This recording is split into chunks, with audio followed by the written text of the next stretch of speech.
बच्चों, पिछली कक्षा में हमने कक्षा 10 के पद्य भाग में नेताजी का चश्मा पाठ पढ़ा था।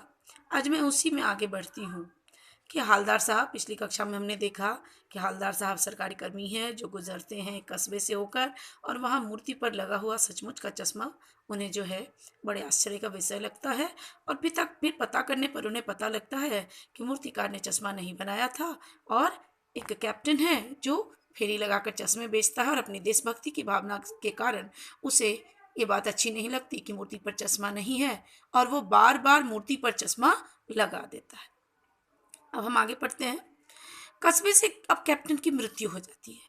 कस्बे से गुजरते हुए जब हवलदार साहब को मूर्ति पर चश्मा दिखाई नहीं देता, तो वो बड़े मायूस हो जाते हैं और पान वाले से पूछते हैं कि क्या हुआ।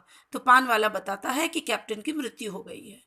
अब हवलदार साहब बहुत चिंतित हो जाते हैं और उन्हें लगता है कि जो समय आ गया है, वैसे में देशभक्तों की तो कोई इज्जत है ही नहीं, और अब देश के भविष्य का क्या होगा। अब मूर्ति पर चश्मा कोई देशभक्ति भाव से तो लगाएगा नहीं, और ये बात उन्हें बहुत ही दुखी करती है। और वो तय करते हैं कि अब जब भी वो इधर से गुजरेंगे तो कभी भी मूर्ति की तरफ नहीं देखेंगे, चाहे कुछ भी हो जाए। लेकिन अगली बार, अब उम्मीद की किरण, लेकिन अगली बार जब हवलदार साहब उधर से होकर गुजरते हैं तो उनकी आंखें तो आदत से मजबूर थीं। वो जब भी उधर से गुजरते थे तो उन्हें लगता था कि मूर्ति को देखना चाहिए, और इस बार भी उनकी आंख जो है मूर्ति की तरफ चली जाती है, और वो देखते हैं कि मूर्ति पर सरकंडे का चश्मा लगा है, जो निश्चय ही बच्चों ने लगा दिया था। और ये देखकर हवलदार साहब बड़े प्रसन्न होते हैं। उनके मन में ये भाव जगता है कि देश का भविष्य सुरक्षित है। अगली पीढ़ी अर्थात हमारे जो बच्चे हैं, उनके मन में अभी देशभक्ति का भाव है।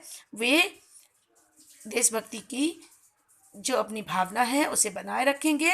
देश की प्रतिष्ठा, देशभक्तों का सम्मान अभी सुरक्षित है, और ये बात उन्हें बहुत ही संतुष्टि प्रदान करती है।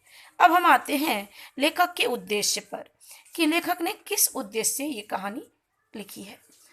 तो कोई भी कहानी लिखने का कहानीकार का अपना एक उद्देश्य होता है। स्वयं प्रकाश जो है इस कहानी के माध्यम से ये कहना चाहते हैं कि देश के निर्माण में सिर्फ कुछ प्रभावी लोगों का ही नहीं, बल्कि छोटे से छोटे व्यक्ति का भी योगदान होता है। करोड़ों लोग अपनी भूमिका देश के निर्माण में निभाते हैं। जिन्हें हम निसहाय मानते हैं, उनका भी योगदान होता है। जैसे कैप्टन चश्मा वाला, जो कि लंगड़ा था, फेरी लगाकर चश्मा बेचकर अपना गुजर बसर करता था, चश्मा बदल दिया करता था, लेकिन फिर भी उसके मन में भक्ति भाव था।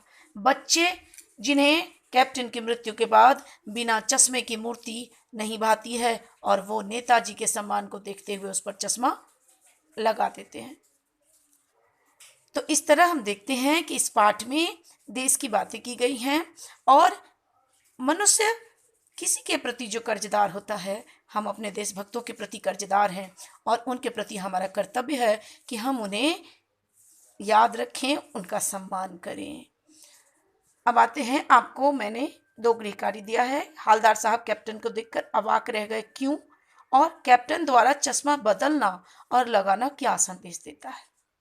तो कैप्टन को देखने के बाद उनका भाव क्या रहा, ये मैंने आपको 2 बातें बताई कि कैप्टन जो था वो लंगड़ा था, ये देखकर उन्हें बड़ा आश्चर्य हुआ था। और दूसरा है कि चश्मा बदलना, वो चश्मा बदल देता था क्योंकि चश्मा बेचकर उसका गुजर बसर होता था। उसके ग्राहक को अगर मूर्ति पर लगा चश्मा पसंद आ जाता था तो वो उसे दे देता था, और फिर यानी उसकी देशभक्ति की भावना भी सुरक्षित थी, और वह अपना काम भी कर रहा था और जीविकोपार्जन भी कर रहा था। ये काम आप कर लें। धन्यवाद। अब हम अगली कक्षा में दूसरे पाठ को पढ़ेंगे।